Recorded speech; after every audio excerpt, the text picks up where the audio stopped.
Hello everyone. आज हम जून 2015 economics के पेपर को डिस्कस करेंगे, पेपर 2 को डिस्कस करेंगे। इसके पहले के सारे पेपर मैंने कराए हैं। जिसने भी नहीं देखा वो मेरे यूट्यूब चैनल के प्लेलिस्ट में जाके देख सकता है। आपको सीक्वेंस वाइज सारे पेपर मिल जाएंगे, एक भी पेपर मिस नहीं होगा इसके पहले का। तो चलिए स्टार्ट करते हैं हम आज का क्वेश्चन। हमारा पहला क्वेश्चन है, in which of the following market situation are the firm you mutually interdependence in pricing and output decision. तो ये म्यूचुअली इंटरडिपेंडेंट का अगर हम कैरेक्टरिस्टिक देखें तो ये हम पढ़ते हैं ओलिगोपॉली में। ओलिगोपॉली, तो हमारा ऑप्शन यहाँ पे ओलिगोपॉली ही करेक्ट हो जाएगा। अगर हम देखें फॉर्म्स ऑफ मार्केट जिसमें ओलिगोपॉली, मोनोपॉली, मोनोपोलिस्टिक कंपटीशन, डिओपॉली और मोनोप्सोनी। तो ओलिगोपॉली में क्या होता है, यहाँ पे फ्यू फॉर्म्स होती हैं। मोनोपॉली में क्या होता है, वन फॉर्म्स होती हैं।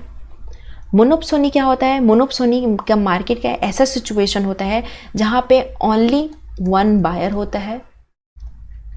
मोनोपोलिस्टिक कंपटीशन में ये हेट्रोजीनियस भी प्रोडक्ट होते हैं, होमोजीनियस प्रोडक्ट भी होते हैं, प्रोडक्ट डिफरेंशिएशन भी होता है, फ्री एंट्री एंड एग्जिस्ट भी होता है और कई सारे इसमें फॉर्म्स होते हैं। तो ये मोनोपोलिस्टिक है। तो हमारा क्या ऑप्शन करेक्ट हो जाएगा। और ओलिगोपॉली का ही मॉडल है डिओपॉली, दूसरा वर्जन है डिओपॉली। और डिओपॉली में क्या होता है, यहाँ पे दो फर्म होते हैं जिनका मार्केट पे पूरा कंट्रोल होता है। तो सिर्फ दो ही फर्म होते हैं जिनका पूरा कंट्रोल होता है मार्केट पे।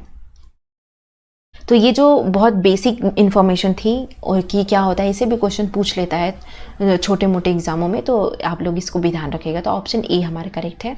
अब वैल्यू एंड कैपिटल, तो वैल्यू एंड कैपिटल दिया है हिग्स ने, ये तो सबको याद है। तो ऑप्शन नंबर 4 यहाँ पे करेक्ट हो जाएगा। गिफिन पैराडॉक्स क्या होता है और इनकम इफेक्ट इसमें कैसे होता है। अगर हम सब्सटीट्यूशन इफेक्ट की बात करें तो ये सब में निगेटिव ही होता है। और अगर हम इनकम इफेक्ट की बात करें तो इनकम इफेक्ट गिफिन पैराडॉक्स में निगेटिव होता है, निगेटिव तो होता है लेकिन, और सब्स्टिट्यूशन इफेक्ट तो हमेशा निगेटिव होता है, लेकिन इसकी निगेटिविटी सब्स्टिट्यूशन इफेक्ट से ज़्यादा होती है। और इस वजह से ये जो हमारा नॉर्मल प्राइस और डिमांड का रिलेशन है, इसको ये इसका ये एक पैराडॉक्स है, इसको ख़त्म करता है। जो हमारा प्राइस, नॉर्मल प्राइस और डिमांड का रिलेशन है, उसको ये नहीं मानता है। तो इस तरह से हमारा ऑप्शन 4 करेक्ट हो जाएगा कि निगेटिव होता है और सब्स्टिट्यूशन इफेक्ट से ज़्यादा होता है। क्योंकि देखिए सब्स्टिट्यूशन इफेक्ट हमेशा निगेटिव होता है और इनकम इफेक्ट गिफिन पैराडॉक्स में निगेटिव होता है। नेक्स्ट क्वेश्चन पे चलते हैं हम। इसका हिंदी वर्जन दिया हुआ है, तो जो बच्चे हिंदी में हैं यहाँ पे उसको देख लेंगे। मैंने यहाँ पे करेक्ट आंसर लगाया है, बाकी समझा दिया है मैंने पहले।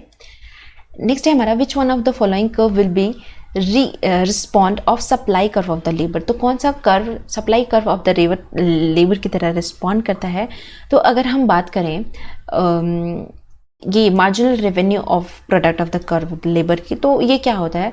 तो marginal revenue product curve of the labour, ये एक इसको बोलते हैं the amount at which the firm, यानी कि ऐसा अमाउंट जिसपे फर्म का रेवेन्यू इंक्रीज हो, रेवेन्यू इंक्रीज करे। कब इंक्रीज करेगा, as a result of hiring one more worker is called marginal revenue product of the labour, product of the labour. तो कब रिस्पॉन्ड करेगा supply curve of the labour, जब हमारा marginal product of the labour होगा तभी करेगा। तो second option हमारा करेक्ट होगा। लिमिटिंग प्राइस रिफर्स किसे कहता है, तो लिमिटिंग प्राइस इसको बेन ने दिया था। इसको अगर हम पिछले ईयर का पेपर देखें तो उसमें से ये क्वेश्चन आया था बेन से रिलेटेड। तो लिमिटिंग प्राइसिंग का मतलब क्या होता है कि ऐसा प्राइस सेटअप कर देना कि जिससे जो एंट्री है न्यू फर्म की वो प्रिवेंट हो जाए। यानी कि जो प्राइस लिमिट प्राइस करने का मतलब होता है कि न्यू फर्म को आने ही नहीं देना है मार्केट में, उसी को बोलते हैं न्यू। तो क्या ये प्राइस मैक्सिमाइज प्रॉफिट नहीं, मैक्सिमाइज करने के लिए नहीं लगाया जाता है limit price. Profit with prevent entry of a new firm, तो ये अभी मैंने बताया न्यू फर्म की एंट्री के लिए होता है। तो ऑप्शन सेकेंड ही हमें मिल गया, तो करेक्ट हो जाएगा। इसका हिंदी वर्जन यहाँ पे दिया हुआ है कि सम की सीमांत उत्पादन वर्ग और यहाँ पे कीमत उत्पादन वर्ग। नेक्स्ट हमारा क्वेश्चन है कि जनरल पैरेटो ऑप्टिमैलिटी कब एग्जिस्ट करती है। तो जनरल पैरेटो ऑप्टिमैलिटी की जब कंडीशन देखें तो ये 3 तरह की होती है, इन प्रोडक्शन, इन एक्सचेंज और तो प्रोडक्शन का क्या होता है कि marginal rate of technical substitution for X and Y for individual A is equal to the marginal rate of substitution for X and Y, goods X and Y for individual B.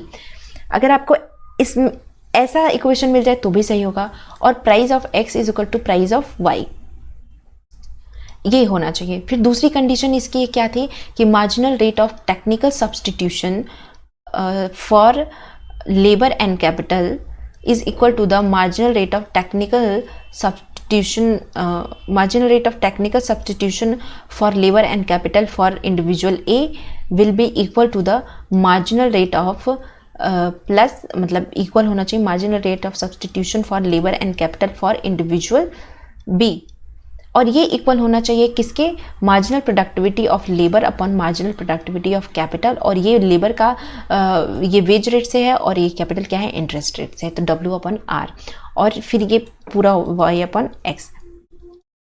उसके बाद ये तो दूसरा है general price equilibrium का, और तीसरा exist करता है कि marginal rate of technical substitution of X and Y equal होना चाहिए marginal rate of substitution of X and Y for A के, और marginal rate of marginal rate of substitution for X and Y for B के।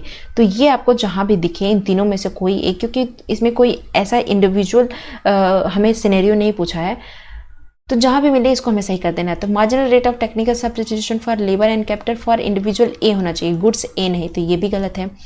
Marginal rate of technical substitution for labour and capital होना चाहिए ए के, तो ये उल्टा लिखा है, तो ये भी गलत है। Marginal productivity of labour wages के इक्वल होगा और कैपिटल रेट ऑफ इंटरेस्ट के, तो प्राइस ऑफ नहीं होगा, तो ये भी गलत है। और यहाँ पे मार्जिनल ये हमें एकदम सही है, तो हमारा ऑप्शन नंबर बी हमारा करेक्ट हो जाएगा। नेक्स्ट है advertisement is a common in which of the following market. तो अगर हम फॉर्म्स ऑफ मार्केट देखें, ओलिगोपोली, परफेक्ट कंपटीशन, इन सब की बात करें तो परफेक्ट कंपटीशन में तो एडवर्टीजमेंट होता ही नहीं है, और ना ही मोनोपोली में। तो एडवर्टीजमेंट ओलिगोपोली और मोनोपोलिस्टिक कंपटीशन में बहुत कॉमन है। अब मोनोपोली का क्या है, एडवर्टीजमेंट करे ना करे इसका पूरा आधिपत्य है हमारे फॉर्म पे, तो इस वजह से ये नहीं होगा, और फर्स्ट और सेकेंड ही होगा, तो ऑप्शन नंबर पहला हमारा करेक्ट हो जाएगा।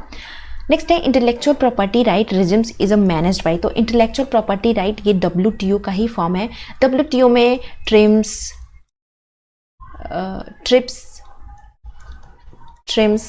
ये सब है, और इससे रिलेटेड मैंने वीडियो बनाया है। तो अगर आपको नहीं आता होगा, ये तो रिवीजन के लिए आप पेपर सॉल्व कर रहे हैं, अगर आपको नहीं आता होगा तो ये मेरे वीडियो में जाके देखिएगा, आपको मिल जाएगा। सारे ऑर्गेनाइजेशन से रिलेटेड मैंने वीडियोस बनाए हैं।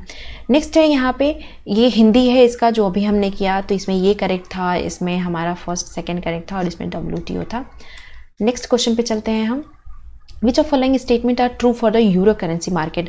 अगर हम euro currency market, euro dollar, इसकी बात करें तो पिछले जितने भी पेपर हैं इतने भर भर के क्वेश्चन इससे पूछे गए हैं, तो ये तो रट ही लीजिए कि क्या होता है। It exist affect the effective conduct of the monetary policy, it is a high regulatory market, तो ये हमारा सेकेंड ऑप्शन हमारा नहीं होगा। ये एक एग्जिस्टिंग अफेक्ट है जो इफेक्टिव होता है मॉनेटरी पॉलिसी के। यूरो करेंसी होता क्या है, ऐसी करेंसी जैसे अगर US का डॉलर है, तो डॉलर US में ना डिपॉजिट होके outside of the US deposit किया जाता है, ऐसी करेंसी को हम यूरो करेंसी कहते हैं। ज़रूरी नहीं होगा सिर्फ डॉलर ही हो, अगर सिर्फ डॉलर की बात करेंगे तो इसको यूरो डॉलर बोलेंगे। इसमें और भी करेंसी आती है, जैसे जापान की करेंसी येन, चाइना की करेंसी युआन, फिर इसी तरह जर्मन स्टर्लिन। तो ये सारी करेंसी अगर outside of the origin of the currency country अगर डिपॉजिट की जाती है उसको यूरो करेंसी कहते हैं, इसको रट लीजिए आप। तो हमारा ऑप्शन पहला ही करेक्ट हो जाएगा, तो ऑप्शन थी। अब according to Heckscher Ohlin theorem nation will export commodity थी। तो बिना पढ़े पहले देखिए हेक्सचर-ओलिन होता क्या है। तो हेक्सचर-ओलिन क्या कहते थे, हेक्सचर-ओलिन तो यही कहते थे ना कि जो कंट्री के पास अबंडेंट चीज़ें यानी कि बहुत भर की चीज़ें हैं वो उस कंट्री का वो एक्सपोर्ट करेगा, उसके साथ साथ जो उसको रिलेटिवली चीप पड़ता है, यानी कि उसको बनाने में कम खर्चा लगता हो, फैक्टर कम लगते हों, तो इस तरह से तो वो उस चीज़ का, उस गुड्स का एक्सपोर्ट करेगा। तो यानी कि इंटेंसिवली रिलेटिवली अबंडेंट फैक्टर और इंटेंसिवली रिलेटिवली चीपर फैक्टर, ये दोनों का वो क्या करता है, एक्सपोर्ट करता है। तो ऑप्शन नंबर हमारा बोथ करेक्ट हो जाएगा, फर्स्ट एंड सेकंड। तो थर्ड हमारा करेक्ट है।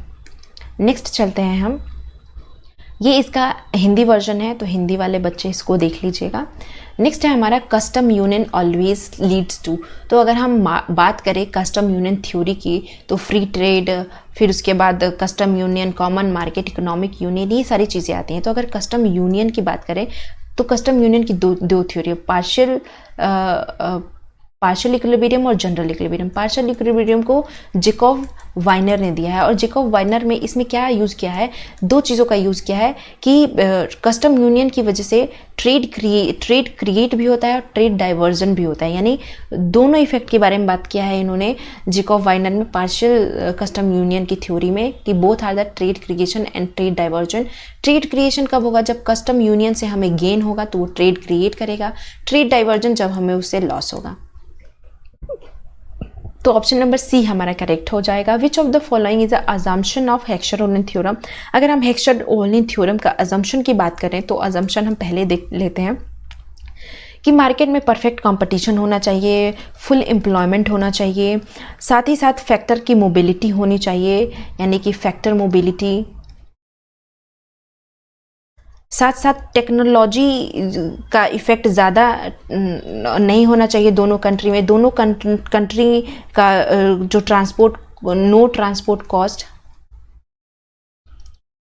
उसके साथ साथ फैक्टर इंटेंसिवली, जो फैक्टर इंटेंसिव है ये नॉन रिवर्सिबल हैं और कांस्टेंट रिटर्न्स टू स्केल है। इस तरह से बहुत सारे अजम्पशंस हैं।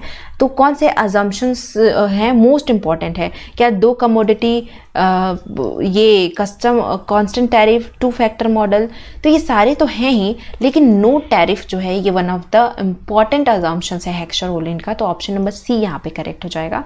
नेक्स्ट है dual gap model of the two gap refers to. तो डुअल गैप किसने दिया था, डुअल गैप का कंसेप्ट दिया था चीनरी एंड ब्रूनो ने, ये 1962 में दिया था। इन्होंने सेविंग कंस्ट्रेन और फॉरेन एक्सचेंज कंस्ट्रेन के बीच के इंटरैक्शन को बताया है। ये मैं फॉरेन एक्सचेंज कंस्ट्रेन को ऐसे लिख दे रही हूँ, तो इन्होंने सेविंग और फॉरेन एक्सचेंज कंस्ट्रेन को बताया है। तो ऑप्शन नंबर सी में ही हमें मिल रहा है, saving constraint and foreign exchange constraint के रिलेशनशिप को ये टू गैप रिफर्स करता है, इसको डुअल गैप मॉडल बोलते हैं। नेक्स्ट है हमारा, इसका हिंदी वर्जन है, हिंदी वर्जन आप देख लीजिएगा इसको कि ये हमारा इसमें तीसरा सही था और इसमें नो टैरिफ और इसमें ये थर्ड ऑप्शन। नेक्स्ट क्वेश्चन पे चलते हैं हम कि value of Guinea coefficient of the income distribution characteristic complete equality. तो गिनी कोएफिशिएंट की जब वैल्यू 0 हो तो वो कंप्लीट इक्वालिटी को दर्शाती है, यानी कि इस टाइम 100% वैल्यू हो जाएगी, और गिनी कोएफिशिएंट का जब वैल्यू 1 हो तो वो कंप्लीट इनइक्वालिटी को दिखाती है। तो ये ध्यान रखिएगा। तो जब 0 वैल्यू होगी तो वो complete equality of the income को दर्शाती है। नेक्स्ट है which of the following has not been identified as the potential consequence of the global warming. तो ग्लोबल वार्मिंग का पोटेंशियल कंसिक्वेंस क्या नहीं है, हमें ये बताना है। तो क्या ग्लोबल वार्मिंग से एग्रीकल्चर सेक्टर की यील्ड पे कमी हो रही है, तो ये तो सही है, ये है।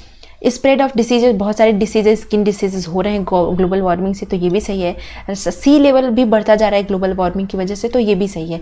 लेकिन the use of nuclear energy, क्या यूज़ ऑफ न्यूक्लियर एनर्जी हम कर रहे हैं क्या ग्लोबल वार्मिंग से, तो ये तो बिल्कुल भी गलत है और यही हमारा करेक्ट हो जाएगा। हमें नॉट पूछा था कि क्या नहीं है ग्लोबल वार्मिंग का पोटेंशियल कंसिक्वेंस, तो यही नहीं है। नेक्स्ट है हमारा one of the characteristics of many under developed countries is that they have a low saving rate and low capital formation. तो क्या अंडर डेवलप्ड कंट्री का ये कैरेक्टरिस्टिक्स है कि वो लो सेविंग होती है, तो येस वो लो सेव कर पाते हैं और उनके पास लो कैपिटल फॉर्मेशन भी होता है, कैपिटल फॉर्मेशन भी होता है। तो ये तो हमारा करेक्ट है।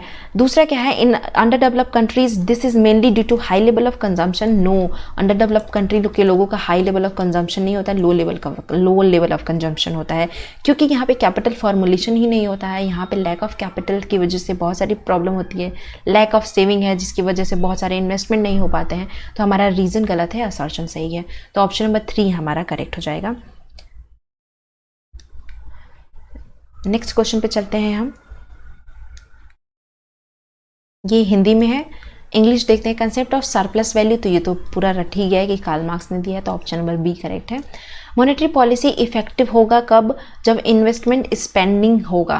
देखिए मॉनेटरी पॉलिसी इफेक्टिव कब होती है, जब हमारा इंटरेस्ट यानी कि इंटरेस्ट इन इलास्टिक हो, यानी कि हमारा जो LM कर्व है वो पूरी तरह से ऐसे हॉरिजॉन्टल हो जाए LM, और जो डिमांड है वो इनइलास्टिक है। जो डिमांड होगा वो इनइलास्टिक होगा, तब जाके हम उसको बोलेंगे कि मॉनेटरी पॉलिसी ज़्यादा इफेक्टिव है। तो देख लेते हैं क्या इलास्टिक डिमांड, तो डिमांड नहीं, डिमांड इलास्टिक होना चाहिए और मनी जो है इनइलास्टिक होना चाहिए। तो ये तो गलत है, ये डिमांड इनइलास्टिक नहीं इलास्टिक होना चाहिए, ये भी। तो ये हमारा सही है कि ये डिमांड इंटरेस्ट हमारा इलास्टिक है और डिमांड फॉर मनी क्या है, इंटरेस्ट इन इलास्टिक है। तो ऑप्शन नंबर 4 करेक्ट है। अब हमें बताना है slope of LM curve depends upon which of the following. अब हमारा LM कर्व का जो स्लोप है, हमारा LM कर्व ऐसे होता है, इसका स्लोप किस पे डिपेंड करता है। तो इसका स्लोप पहली बात तो डिपेंड करता है कि हमारा इंटरेस्ट इलास्टिसिटी ऑफ इन्वेस्टमेंट क्या है, यानी कि R यहाँ पे क्या है, इसके ऊपर स्लोप डिपेंड करता है। अगर R ऊपर जाएगा तो स्लोप हमारा ऐसे ऐसे ऐसे नीचे चला जाए, R नीचे आएगा तो स्लोप ऐसे नीचे चला जाएगा। तो इस तरह से इलास्टिसिटी ऑफ इन्वेस्टमेंट पे डिपेंड करता है इसका स्लोप। तो हमारा पहला ही सही हो जाएगा। इसका हिंदी वर्जन यहाँ पे लिखा हुआ है, जिस बच्चे को हिंदी में जो पढ़ना चाहता है वो यहाँ पे पढ़ लेगा, बाकी एक्सप्लेन मैंने कर ही दिया है। नेक्स्ट क्वेश्चन पे चलते हैं हम। In a closed economy 3 sector model of the following is true. तो क्लोज इकोनॉमी में 3 सेक्टर मॉडल क्या होता है, पहले तो हाउस सेविंग मतलब house hold saving S plus depreciation is equal to the gross investment plus government spending S plus I plus G। ये हमारा 3 सेक्टर मॉडल है क्लोज इकोनॉमी में। तो ये जहाँ होगा वो देख लेंगे। अब इस ये जो हमारा I है, tax S saving plus S plus T plus depreciation equal to the gross investment. अब यहाँ पे Y माइनस टी ये होगा plus Y minus T plus I plus G। तो ये हमारा 3 सेक्टर मॉडल है क्लोज्ड इकोनॉमी में, जो कि हमें 4th में ज़्यादा अच्छे से मिल रहा है। Saving plus depreciation equal to the gross investment plus government spending. तो ऑप्शन नंबर हमारा ये सही है। 2 सेक्टर मॉडल की बात करें तो यहाँ पे सेविंग प्लस इन्वेस्टमेंट है। According to the Keynes marginal deficiency of capital is expected to. तो marginal deficiency of capital Keynes के अकॉर्डिंग बहुत ही इंपॉर्टेंट है किसी भी कैपिटल एक्यूमुलेशन के लिए या इंडस्ट्री के लिए। इसका मतलब क्या होता है कि जो भी रेट डिस्काउंट होता है वो इक्वल होता है supply of price of the capital asset और विथ प्रोस्पेक्टिव यील्ड के, जिसको हम एक्सपेक्टेड रेट ऑफ रिटर्न्स भी बोलते हैं। और मार्जिनल इफिशिएंसी ऑफ कैपिटल किस पे डिपेंड करता है, एक तो प्रोस्पेक्टिव यील्ड पे और दूसरा डिपेंड करता है supply price of capital asset.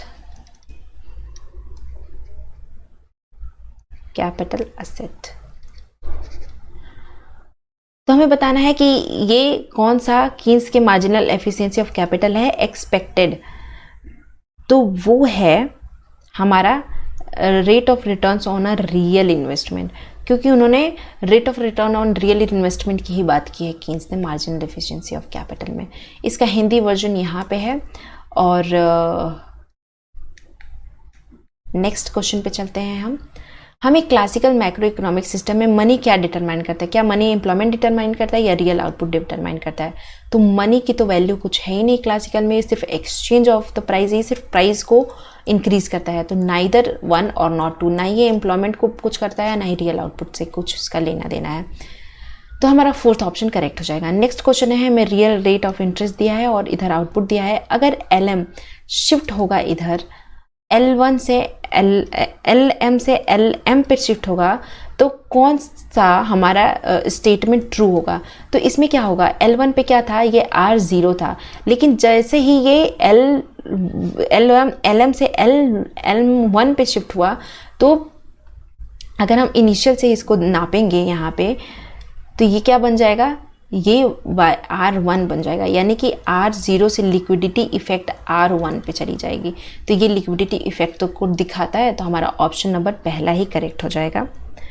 Next question इसका हिंदी वर्जन है, तो ये यहाँ पे ये फर्स्ट ऑप्शन हमारा करेक्ट था और ये दोनों से मैच नहीं करता है। नेक्स्ट क्वेश्चन है हमारा, consider the following, Phillips curve के बारे में हमें बताना है।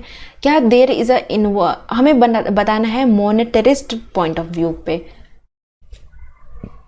तो इनवर्स रिलेशन इन्फ्लेशन और अनएम्प्लॉयमेंट का ये तो हमें फिलिप कर्व ने बताया है, लेकिन मोनेटरिस्ट व्यू क्या है इसका?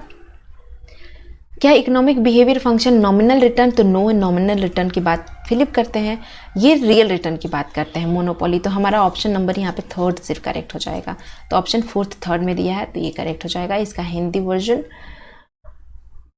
अब देखिए नेक्स्ट है हमारा, an investment risk means, investment rate risk क्या कहलाता है? तो इन्वेस्टमेंट रेट रिस्क की बात करें तो ये ऐसे रिस्क होते हैं जो कि risk in investment rate will means a fall in a value of security in a secondary market, यानी कि जो सेकेंडरी मार्केट में जिसकी वैल्यू ऑफ सिक्योरिटी फॉल हो जाए उसी को इंटरेस्ट रेट रिस्क बोलते हैं। और ये सेकेंडरी मार्केट से ही इन्वॉल्वमेंट, इसका सेकेंडरी मार्केट से ही इन्वॉल्वमेंट है। तो ऐसा रेट जो कि फॉल हो जाए वैल्यू ऑफ सिक्योरिटी का सेकेंडरी मार्केट में, उसी को बोलते हैं इंटरेस्ट रेट रिस्क। नेक्स्ट है हमारा कि क्लासिकल मैक्रो सिस्टम में मनी क्या डिटरमाइन करती है? तो मनी सिर्फ और सिर्फ डिटरमाइन करती है प्राइस को। कि अभी इससे रिलेटेड अभी पीछे भी क्वेश्चन पूछा था, तो इससे रिलेटेड कितने सारे क्वेश्चन पूछ लिया इसी में। नेक्स्ट है हमारा, नॉमिनल जीडीपी दिया है, रियल जीडीपी दिया है और जीडीपी डिफ्लेटर निकालना है। तो जीडीपी डिफ्लेटर क्या करता है, एक इन्फ्लेशन को नापने का ये तरीका है। जीडीपी डिफ्लेटर का फॉर्मूला होता है, GDP deflator is equal to nominal GDP और अपॉन रियल जीडीपी और इनटू 100। अब हमें दिया हुआ है नॉमिनल जीडीपी 11000, रियल जीडीपी दिया हुआ 11000 और मल्टीप्लाई कर देंगे 100 से। अभी इससे ये तीनों कैंसिल आउट हो जाएंगे और इससे ये कैंसिल आउट हो जाएगा। तो हमें क्या मिला, 11 है यहाँ पे और यहाँ पे 10 है, तो इसको मल्टीप्लाई करेंगे तो 110, यानी कि हमारा जीडीपी डिफ्लेटर क्या आ गया, 110। इसका हिंदी वर्जन यहाँ पे दिया हुआ है, इसका ऑप्शन था 110, यहाँ पे कीमतें और यहाँ पे प्रतिभूतियाँ, इसका हमारा ऑप्शन था ये। नेक्स्ट क्वेश्चन पे चलते हैं हम कि India is a biggest potential demographic dividend. तो yes, this is a correct कि इंडिया का बिगेस्ट पोटेंशियल है डेमोग्राफिक डिविडेंड में, क्योंकि सबसे जो पोटेंशियल पॉपुलेशन है 15 से लेकर 64 एज की, वो इंडिया के पास है। तो इसीलिए डेमोग्राफिक डिविडेंड सबसे ज़्यादा क्रिएट करता है। क्या पॉपुलेशन ग्रोथ जो है रेट उसका डिक्लाइन हुआ है? तो पॉपुलेशन ग्रोथ रेट तो डिक्लाइन हो रहा है, लेकिन ये कारण नहीं है कि ये डेमोग्राफिक डिविडेंड है। तो हाँ, दोनों करेक्ट है लेकिन करेक्ट एक्सप्लेन नहीं करता है, तो ऑप्शन नंबर सी करेक्ट हो जाएगा। अब विच of the following year calculating GDP has change? तो रिसेंटली जो जीडीपी का बेस ईयर है वो 11-12 कर दिया गया है, तो ऑप्शन नंबर सेकंड करेक्ट हो जाएगा। क्योंकि 2015 का पेपर है, तो 2015 के पेपर में अब जीडीपी डिफ्लेटर को तो चेंज कर दिया गया है 2011-12, इसीलिए ये क्वेश्चन पूछा गया। इसके पहले के पेपर में ऐसे क्वेश्चन नहीं पूछे गए थे। इसका हिंदी वर्जन यहाँ पे है।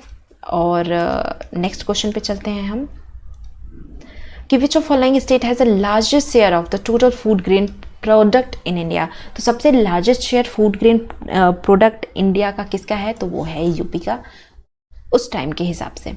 अब जैम ट्रिनिटी क्या है, अब 2014 के बाद हमारी बीजेपी गवर्नमेंट आ गई थी, तो उसने बहुत सारा स्कीम भी लाया और बहुत सारी चीज़ें वो लेके आई।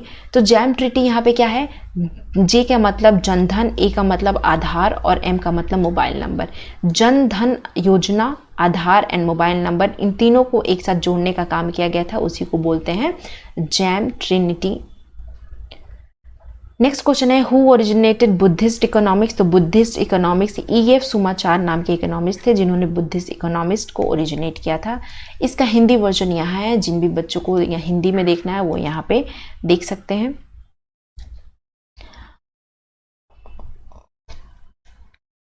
नेक्स्ट क्वेश्चन है हमारा, विच of following is not a credit agency. तो देखिए, क्रेडिट, मूडी भी क्रेडिट एजेंसी है, स्टैंडर्ड एंड पुअर भी क्रेडिट एजेंसी है और फिंच भी क्रेडिट एजेंसी है, लेकिन ये नेस्टेक जो है ना, ये यूएस का स्टॉक एक्सचेंज का नाम है। जैसे हमारा बॉम्बे स्टॉक एक्सचेंज है और इस तरह से स्टॉक एक्सचेंज है ना बॉम्बे, और फिर NSF BSF हमारे स्टॉक एक्सचेंज का नाम है, इसी तरह नेस्टेक यूएस का स्टॉक एक्सचेंज का नाम है। तो ये क्रेडिट रेटिंग एजेंसी नहीं है। क्रेडिट रेटिंग एजेंसी ऐसी एजेंसी होती है जो किसी भी कंट्री को उनके परफॉर्मेंस के, उनके ग्रोथ के हिसाब से क्रेडिट देती है। तो ये मूडी, फिंचिट और स्टैंडर्ड एंड पुअर है। इसी तरह इंडिया के भी क्रेडिट एजेंसी है, जैसे कि केयर, क्रिसिल, ये सारी इंडिया की क्रेडिट एजेंसीज हैं। नेक्स्ट है हमारा, विच of the following is not use in measurement of inflation. तो देखिए, इन्फ्लेशन को अभी मैंने पीछे एक सॉल्व किया, GDP डिफ्लेक्टर, तो ये तो मेजर करता है। बाकी wholesale price index, consumer price index, ये सभी इन्फ्लेशन को मेजर करते हैं। लेकिन परचेजिंग पावर पैरिटी ये इन्फ्लेशन को मेजर नहीं करता है। ये सिर्फ बताता है कि क्या रेशियो है किसी भी करेंसी, हमारी करेंसी को देके हम कितना एक्सचेंज कर सकते हैं उसके बदले में गुड्स को, वो बताता है परचेसिंग पावर, पैरिटी, प्राइस, जबकि ये तीनों हमें इन्फ्लेशन मेजर करने का तरीका है। नेक्स्ट है हमारा, हमें बताना है कि कौन सा नॉट करेक्टली मैच्ड पेयर है। तो similar placed person should be taxed similarly, क्या उसको हम हॉरिजेंटल इक्विटी बोलते हैं। तो सिमिलर अगर सिमिलर पर्सन है, अगर उस पर सिमिलर ही लगाया जाए तो उसको हॉरिजेंटल बोलते हैं, हॉरिजेंटल इक्विटी बोलते हैं। तो ये तो सही है।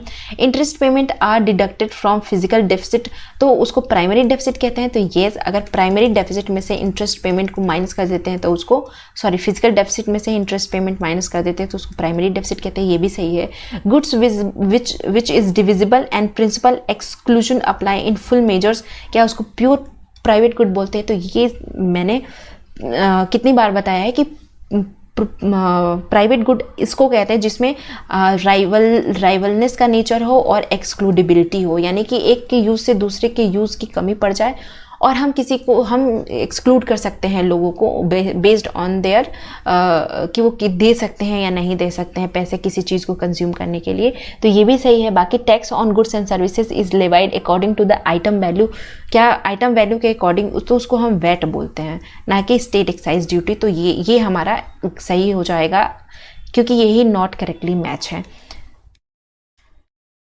नेक्स्ट क्वेश्चन है हमारा, during the year 2012 and 30 which one of the largest expenditure central government. तो सेंट्रल गवर्नमेंट का सबसे लार्जेस्ट एक्सपेंडिचर क्या है। तो आज भी अगर हम देखें ना तो सेंट्रल गवर्नमेंट सबसे ज़्यादा खर्चा इंटरेस्ट पेमेंट में ही करती है, क्योंकि सबसे ज़्यादा वो बोरोइंग करती है।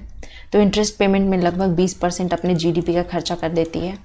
तो हमारा ऑप्शन नंबर C करेक्ट हो जाएगा। 14th फाइनेंस कमीशन को किसने रिकमेंड फंड किससे हुआ था। तो 14th finance commission recommends fund हमारा हुआ था central assistant to state CAS से। तो ऑप्शन नंबर पहला ही करेक्ट हो जाएगा। इसका हिंदी वर्जन यहाँ पे दिया हुआ है, ये इसमें ये था। और ब्याज की अदायगी में हमारा केंद्रीय सरकार का सबसे ज़्यादा व्यय है। बाकी 2012 में सकल घरेलू उत्पाद में राजकोषीय घाटा यानी कि फिजिकल डेफिसिट की बात कर रहा है। ये सबसे उच्चतम सीमा से निर्धारित की गई थी और जो कि उच्चतम सीमा इसका था 3%। इसका इंग्लिश वर्जन यहाँ पे है कि FRBM ने 2012 में एक सीलिंग पुट किए थे फिजिकल डेफिसिट पे। तो फिजिकल डेफिसिट 3% से ज़्यादा नहीं होना चाहिए, ये उसकी सीलिंग थी FRBM एक्ट की। Physical responsibility budget management act 2012 इसका नाम है। नेक्स्ट क्वेश्चन है, रोस्टो ने 5 स्टेजेस ऑफ ग्रोथ दिए थे। रोस्टो ने 1960 में स्टेजेस ऑफ ग्रोथ दिए थे और उनके अकॉर्डिंग जो ग्रोथ प्रोसेस है किसी भी कंट्री का वो 5 स्टेज से होके गुजरता है और उनका 5 स्टेज कुछ ऐसे जाता है। पहला स्टेज उनका है जिसको बोलते हैं हम ट्रेडिशनल सोसाइटी, यानी कि फर्स्ट स्टेज का नाम है उनका ट्रेडिशनल सोसाइटी। दूसरे का नाम है उनका pre traditional and take off. तीसरे का नाम है टेक ऑफ। चौथे का नाम है ड्राइव टू मैच्योरिटी एंड पांचवे का नाम है स्टेजेस ऑफ हाई कंजम्पशन। अगर हम इनको सीक्वेंस ऑर्डर में बिठा दें तो हमारा जो डी है एकदम सीक्वेंस ऑर्डर में बेस्ट बैठ रहा है, जो अभी मैंने आपको बताया, तो वो हमारा करेक्ट हो जाएगा। इसका इंग्लिश हिंदी यहाँ पे है, तो हमारा 4th ऑप्शन यहाँ पे करेक्ट था। नेक्स्ट क्वेश्चन है हमारा कि saving function underlying Cambridge growth model. तो saving function Cambridge growth model के अकॉर्डिंग क्या था, तो इन्होंने एक डिफरेंशियल सेविंग फंक्शन को दिया था कैम्ब्रिज ने, तो ऑप्शन सी हमारा करेक्ट हो जाएगा। और कीन्स के अकॉर्डिंग क्रीपिंग इन्फ्लेशन क्या हेल्प करता है, क्या ये रियल आउटपुट को मैक्सिमाइज करता है और मिनिमाइज करता है अनएम्प्लॉयमेंट, तो ये करेक्ट है। और ये क्यों करता है ऐसा, तो देखिए अगर हम इन्फ्लेशन की टाइप्स की बात करें, इन्फ्लेशन के टाइप्स की, तो ये 4 तरह के, मतलब इन्फ्लेशन के तो बहुत सारे टाइप हैं लेकिन जो बेसिकली 4 तरह के हैं। एक तो क्रीपिंग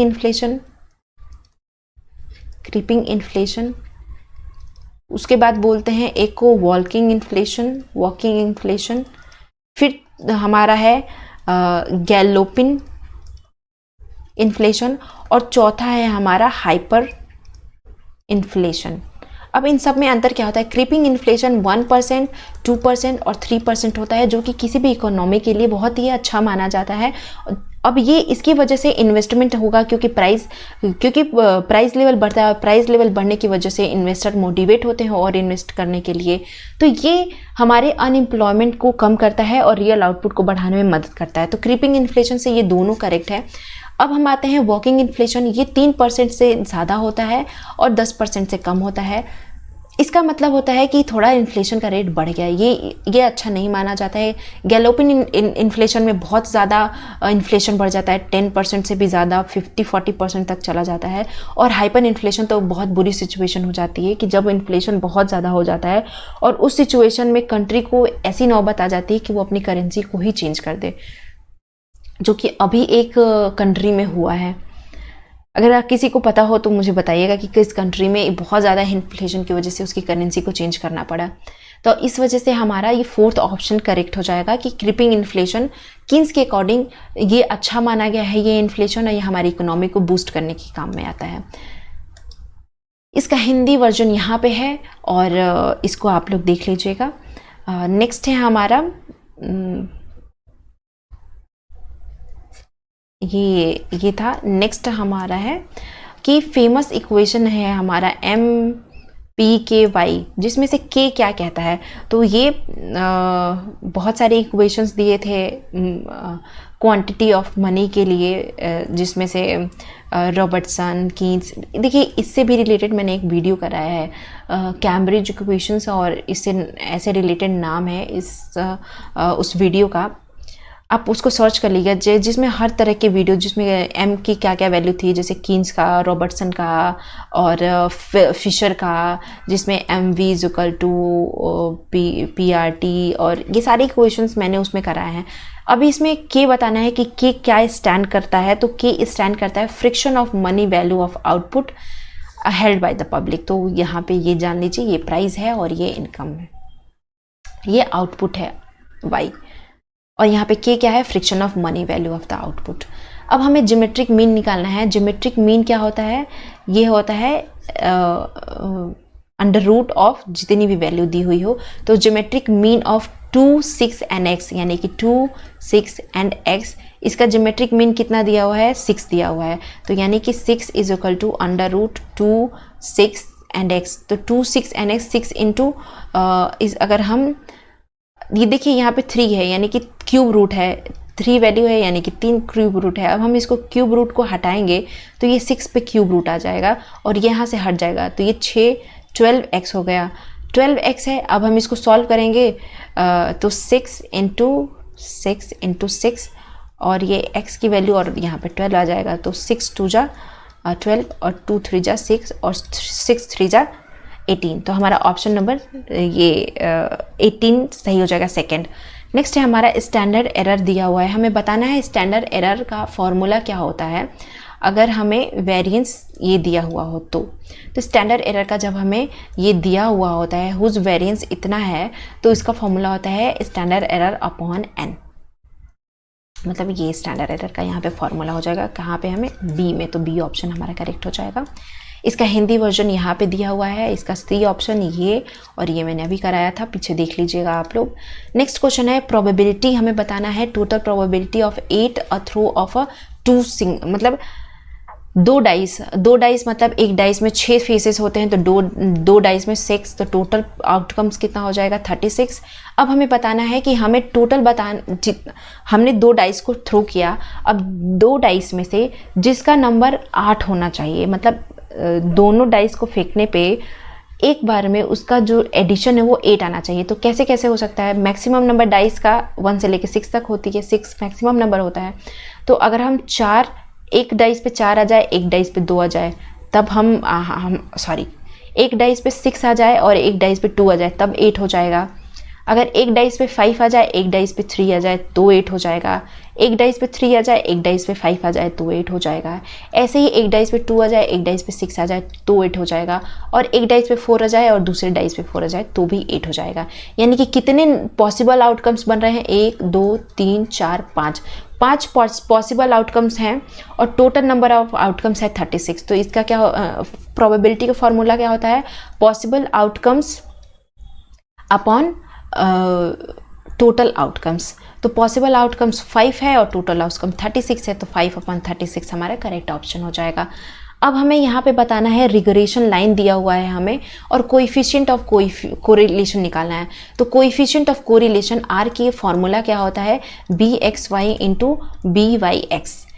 अगर हम देखें इसमें bxy क्या है 0.4 और इसमें क्या है 1.6, तो इस तरह से हम इसको यहाँ पे पुट कर देंगे, यहाँ पे 0.4 इंटू 1.6। अगर हम इसको सॉल्व करें तो ये क्या बन जाएगा, हम इसको ये 64 यानी कि 0.64, और अब इसको हम बाहर निकालेंगे तो ये क्या बन जाएगा 0.8। तो कोएफिशिएंट ऑफ कोरिलेशन क्या आ गया 0.8। ये हमें कहाँ मिल रहा है, ऑप्शन नंबर 4 में, तो ऑप्शन नंबर 4 हमारा करेक्ट हो जाएगा। नेक्स्ट क्वेश्चन है हमारा, इसका हिंदी वर्जन है जो अभी मैंने सॉल्व करके आपको पीछे दिखाया, तो इसको देख लीजिएगा आप।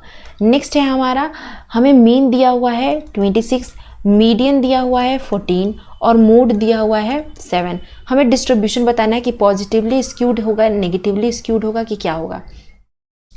अगर हम देखें हमारा एक नॉर्मल कर्व को, तो नॉर्मल कर्व हमारा ऐसे होता है जिसमें यहाँ पे mean is equal to median is equal to mode, ये सब बराबर होते हैं। लेकिन अगर हम पॉजिटिवली स्क्यूड की बात करें तो पॉजिटिवली स्क्यूड में जो नंबर ऑफ आइटम्स हैं ये ज़्यादा इधर होंगे, यानी कि पॉजिटिव साइन पे होंगे, हमारे नंबर लाइन के पॉजिटिव साइन पे होंगे, इसका ये जो टेल है ये ज़्यादा लंबा इधर होगा। और अगर हम निगेटिव स्क्यूड की बात करें तो इसका टेल ज़्यादा इधर होगा, इसको निगेटिवली स्क्यूड बोलते हैं और इसको पॉजिटिवली स्क्यूड बोलते हैं। इसमें क्या होगा, निगेटिवली स्क्यूड में यहाँ पे नॉर्मल कर्व में मीन मीडियन मोड बराबर होते हैं, लेकिन निगेटिवली स्क्यूड में पॉजिटिवली स्क्यूड में मीन बड़ा होता है मीडियन से और मीडियन बड़ा होता है मोड से। उसी के अपोजिट निगेटिवली स्क्यूड में इसका उल्टा हो जाता है, यहाँ पे मोड बड़ा होता है मीन से और मीन बड़ा होता है मीडियन बड़ा होता है मीन से। ये पॉजिटिवली स्क्यूड है, ये निगेटिवली स्क्यूड है। हमें क्या बताना है कि ये नंबर देख के आप बताइए कि क्या आएगा, निगेटिवली स्क्यूड आएगा, पॉजिटिवली स्क्यूड आएगा या सिमेट्री आएगा। तो अगर हम पॉजिटिवली स्क्यूड को देखें, मीन की वैल्यू कितनी है यहाँ पे 26, जो कि बड़ा है मीडियन की वैल्यू से और मीडियन बड़ा है मूड की वैल्यू से, यानी कि ये मीन है, ये मीडियन है और ये मूड दिया हुआ है। तो इस तरह से ये हमें पॉजिटिवली स्क्यूड को दर्शाता है, तो ऑप्शन नंबर फर्स्ट हमारा करेक्ट हो जाएगा। अगर इसी तरह उल्टा पूछा होता तो निगेटिवली स्क्यूड हो जाता। और सिमेट्री का मैंने यहाँ पे बताया कंडीशन। नेक्स्ट है for a normal distribution consider the following statement. Normal distribution के लिए हमें नॉर्मल डिस्ट्रीब्यूशन के लिए क्या होता है, ये पोर्शन होता है। अब it has a 2 point of inflection, तो येस नॉर्मल डिस्ट्रीब्यूशन में 2 पॉइंट ऑफ इन्फ्लेक्शन होता है। और distance from mean 0, inflation plus minus 0, तो ये भी होता है। नॉर्मल डिस्ट्रीब्यूशन की कंडीशन यही होती है कि ये पॉइंट ऑफ इन्फ्लेशन होता है, यानी इधर अलग और ये एकदम मेन पॉइंट होता है नॉर्मल डिस्ट्रीब्यूशन का। और डिस्टेंस जो होता है मीन का 0 होता है पॉइंट ऑफ इन्फ्लेशन से, और प्लस माइनस ये स्टैंडर्ड डेविएशन। तो ये बोथ सही है, हमारा ऑप्शन नंबर 1 सही हो जाएगा। इसका हिंदी वर्जन यहाँ पे दिया हुआ है जिसमें पॉजिटिवली स्क्यूड था और यहाँ पे दोनों सही थे। नेक्स्ट है हमारा मैच ऑफ द फॉलोइंग करना है। सिंपल रैंडम सैम्पलिंग किसे कहते हैं, जिसमें हमारा सिंपली हम जहाँ पे इक्वल प्रोबेबिलिटी हो सारे आइटम्स को देखने के, तो ये हमारा फोर्थ यहाँ पे मैच होगा। और सिस्टमैटिक सैम्पलिंग किसे कहते हैं, जिसमें कि हम सिस्टम के तौर पे देखते हैं, सैम्पलिंग करते हैं, यानी कि फर्स्ट 10th लेंगे, फिर उसके बाद नेक्स्ट 10th लेंगे, तो इसमें रैंडम सिलेक्शन करते हैं first and systematic of the rest. Quota sampling एक नॉन प्रोबेबिलिटी सैम्पलिंग का टाइप है। और stratified random sampling of the choice of all items of the each stratum, यानी कि स्ट्रैटिफाइड रैंडम सैम्पलिंग में एक स्टेटा बनाया जाता है अलग अलग, और इसको पूरे पॉपुलेशन से एक प्रोबेबिलिटी के हिसाब से स्टेटा बना के और फिर उसमें से रैंडम तरीके से सैम्पलिंग की जाती है। तो हमारा ऑप्शन नंबर 3 यहाँ पे एकदम मैच कर रहा है।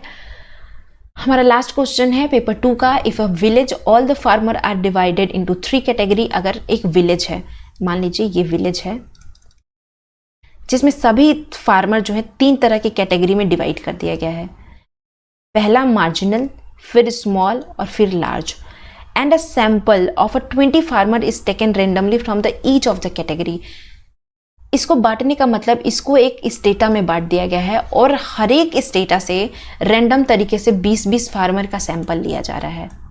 ठीक, मान लीजिए कि इस विलेज में 100 फार्मर रहते हैं। इन 100 फार्मरों को मान लीजिए 120 रहते हैं और 40-40 में स्टेट्रम में बांट दिया गया है। कोई मार्जिनल है, स्मॉल है 40, लार्ज है 40। अब इन 40 में से रैंडम तरीके से हमने 20 मार्जिनल फार्मर ले लिए, इस 40 में से हमने 20 स्मॉल फार्मर ले लिए और इस 40 में से हमने 20 लार्ज फार्मर ले लिए। इसको बोलते हैं हम स्ट्रैटिफाइड रैंडम सैम्पलिंग, जो कि प्रोबेबिलिटी सैम्पलिंग कहलाती है। और इसका हिंदी वर्जन यहाँ पे नेक्स्ट में दिया हुआ है। तो जो भी स्टूडेंट को जो भी डाउट होगा, अगर कोई क्वेश्चन नहीं समझ में आएगा तो वो एकदम बेफिक्र होके पूछ सकते हैं। मैं उसका कमेंट सेक्शन का ज़रूर रिप्लाई देती हूँ हमेशा। तो पेपर 2015 का पेपर 2 हमने डिस्कस किया। अब हम नेक्स्ट में पेपर 3 डिस्कस करेंगे। ये जून का था। तो थैंक यू सो मच।